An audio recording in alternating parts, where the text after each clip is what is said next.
Почитувана јавност, почитувани новинари, денешната пресконференција би сакал да ја посветам на вчерашните аудиоматеријали кои што фрлаат уште едно појасно светло на најголемиот финансиски, рекетарски, политичко-судски скандал наречен рекет.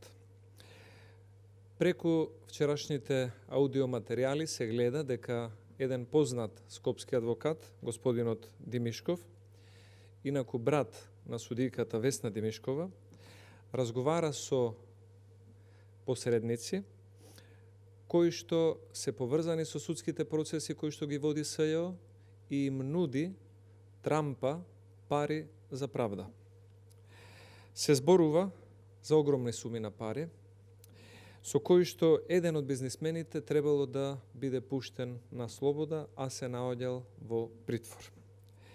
Ќе цитирам, гласот за кој што се предпоставува дека е на адвокатот Димишков, вели, дајте 6 милиони евра и ќе ја завршиме работата. Ова го тврди адвокатот Димишков, ова го нуди адвокатот Димишков, брат на судијката која што определила мерка притвор. Имајќи ги предвид разврската на случајот рекет, како и низа отворени прашања на оваа тема, се поставува прашањето дали адвокатот Димишков имал само лична моќ да нуди притвори, ослободување од притвори и да бара пари со ослободување од притвори, или пак можеби адвокатот Димишков имал и судска моќ и политичка моќ преку одреден спонзор, за да може да издействува кому да биде одредена мерка притвор и за колку пари да биде укината таа мерка притвор. Затоа, многу сме зачудени што за адвокатот Димишков и за судијката Димишкова немало истрага во јавното обвинителство, во најмала рака за посредување и за уцена или изнуда на пари од лица кои што биле предмет на обвиненијата на СЈО. Главното прашање е дали и Вице и Зоран Заеви се ликовите во чие име зборува адвокатот Димишков и дали адвокатот Димишков бара 6 милиони евра во име на Зоран и Вице Заеви. Дали тие се политичкиот центар на моќ, каде што треба да се уплатат 6 милиони евра за да се укине одредена мерка притвор. Очигледно е дека се правени пазари со правдата. Сестрата судивка определува мерка притвор, братот адвокат наоѓа посредници, бара пари, има центар за политичка моќ и тие пари ги добиваат главните нарачатели на ваквите действија и даваат наредба за укинување на мерката притвор. Ова е заклучокот кој што може да се извлече од аудиоснимките кои што ги слушнавме во текот на вчерашниот ден, а за кои што обвинителката Русковска потврди дека ги поседува во јавното обвинителство. Обвинетиот и сега веќе осуден Бојан Јовановски во судот посочи дека рекетираните пари треба да се бараат кај семејството Заеви. Се поставува прашањето дали овие 6 милиони евра кои што ги побарал адвокатот Димишков исто така треба да се бараат кај Зоран и Вице Заеви. Ова е веќе втора индиција која што посочува дека Зоран Заев е главата на криминалниот октопод кој што ја злоупотребува политичката моќ како премиер за истовремено да биде и наредбодавач во обвинителството и наредбодавач во судството. И судските и обвинителските постапки да ги тргува за високи суми на пари.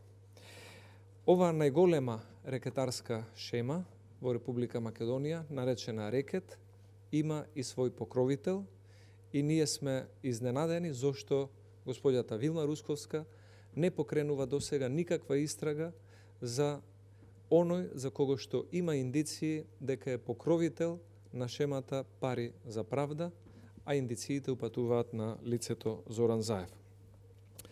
Да биде уште позагрижувачки, овде станува збор за системски организирана мафија, во која што политички, обвинителски, адвокатски и судски структури, заедно со посредници од поземјето, тргувале со правдата и остварувале голема материјална корист. Аргумент во таа насока ни е и фактот што токму сестрата на посочениот адвокат, Весна Димишкова, која беше судика на претходна постапка во случајот Империја, кој е тесно поврзан со случајот Рекет, е токму таа која што ги води овие предмети, а незиниот брат е лично посредник за издействување на поповолни мерки во овие предмети. Истата судика, случајно или не, е онаа која што го замрзнува имотот на најголемата опозициона партија и затоа се сомневаме дека и во двата случаи постои сериозно политичко влијание и политичка нарачка од еден центар на политичка и владина моќ. Прашањето е дали Зоран Заев директно или индиректно влијаел врз судските постапки, врз постапките на обвинителството и ги нарачувал и ги трампал обвинителските и судските мерки за рекетирање на пари и изнуда на пари. Ако јавното обвинителство денес нема храброст да се соочи со овие индиции, да ги истражи, тогаш одговорите ќе бидат дадени после изборите, кога во фер обвинителски и судски процес ќе можат да бидат одговорени сите овие дилеми, кои што посочуваат дека Зоран Заев е можниот нарачател на ваквите рекетирања и изнуда на пари. Изборот затоа на граѓаните на 15 јули ќе биде помеѓу рекетарската шема на Зоран Заев и неговите најблиски суди обвинители или опозиционата ВМРО-ДПМН која што е спремна да ја превземе довербата и одговорноста да се носи со ваквите девијации и за истите да има политичка и судска одговорност. На крајот би сакал да заклучам дека се додека адвокатот Димишков, судиката Весна Димишкова и нивниот можен политички нарачател Зоран Заев играат политички и финансиски игри со случајот Рекет, со притворите и пресудите, и истите ги продаваат за големи суми на пари, тогаш европскиот пратеник Рајнхард Прибе за џабе пишува извештаи за владење на правото. Во Република Македонија, со Зоран Заев, со адвокатот Димишков, со неговата сестра и ово обвинителство, за жал, нема владење на правото, туку има владење на големи пари за кои што се тргува со правдата. Благодарам, повелете доколку има прашања. Господин Милошевски, во текот на вчерашниот ден, Русковска потврди дека двете снимки во кои се слуша гласот на адвокатот Васил Димишков, брат на судиката Весна Димишкова, биле дел од постапката за Рекет. Таа демантираше дека името на Зоран и Вице Заев се споменуваат во контекст на пари, но сепак нивните имиња се споменуваат на снимките. Ваш коментар за ова? Господјата Вилма Русковска најдобро знае во таа целосна снимка од 57 минути во кој контекст се споменуваат Зоран и Вице Заев. Контекстот на снимката, очигледно, според она што го слушнавме, е трампање на правда за пари, а не е изградба на нов клинички центар или на ново училиште. И затоа сметаме дека господјата Вилма Русковска требала до сега, бидејќи се работи за 6 милиони евра, тоа се големи пари, во најмала рака да покрене истрага против адвокатот Димишков, но исто така истрага и против Вице и Зоран Заев за можна уцена, изнуда или посредништво кај одреден особничен или обвинет, во овој случај продажба на мерката притвор за пари кои што ќе донесе ослободување. Втората поента што сакам да ја споменам по односно ова прашање е дали со ваквата изјава господјата Вилма Русковска потврдува дека адвокатот Димишков е поштеден од одговорност пред законот само затоа што има сестра која што е влијателна судика, господјата Димишкова. И дали во овој случај сестрата судика определува мерка притвор, а братот адвокат преку комуникација со центрите на моќ ја продава мерката притвор за ослободување во замена од 6 милиони евра. Се поставува прашањето кој ги има земено тие 6 милиони евра и каде се парите. И трето, ние во изминатиот период слушнавме многу снимки во кои што или лично говори, или некој друг говори за Зоран Заев, како што беше случајот и во оваа снимка. Но во оваа снимка гледаме дека после незината репродукција отсуствува изјава на господинот Зоран Заев и неговиот брат Вице Заев.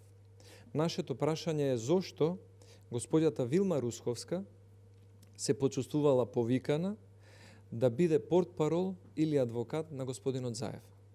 И денешнава пресконференција ја користам за да упатам апел до господата Зоран и Вице Заеви, тие да излезат со нивна изјава и да кажат дали го познавале адвокатот Димишков лично или го познаваат само од телевизија. Дали Зоран Заев знаел за случајот 6 милиони евра за ослободување од притвор или не знаел, нека демантира. Дали Зоран и Вице Заеви знаат за добиени или дадени 6 милиони евра, кој ги земал или не знаат и нека демантираат. Но Вилма Русковска не би имало потреба да изигрува адвокат на Зоран и Вице Заеви. Кој е вашиот став по однос на владината одлука за кратење на буџетски средства за партиите? По однос на прашањето поставено од Канал 5 за владината уредба за кратење на средства кои што би се доделиле на политичките партии, цениме дека оваа одлука е соодветна на кризната ситуација во која што се наоѓа државата во однос на пандемијата, иако сметаме дека одлуката е можеби и задоцнета.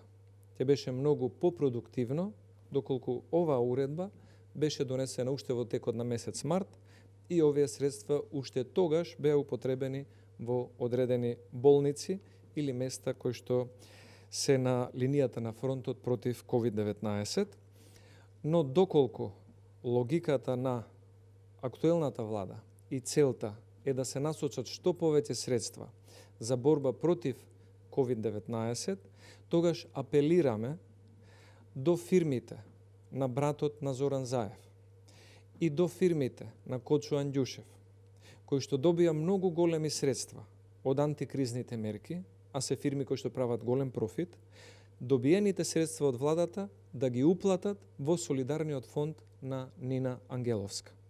Само на тој начин фамилијата Заеви и високи досегашни или вчерашни владени функционери ќе покажат дека навистина сакаат да и помогнат на Нина Ангеловска да има повеќе средства за борба против пандемијата. И второ, доколку владата навистина смета дека се потребни повеќе пари за борба против вирусот COVID-19, тогаш предлагаме оние средства кои што на контраверзен и многу брз начин, пола милион евра, владата ги додели на блиски невладини организации, меѓу кои и невладината организација на Јасна Мандич, поврзана со Рекет и Меѓународниот сојуз, да ги пренамени и истите средства да ги донира на солидарната сметка на министерката Нина Ангеловска, која што очигледно е дека е свесна дека буџетот е празен и моли за пари кои што би помогнале во борбата против пандемијата. Благодарам за прашањето.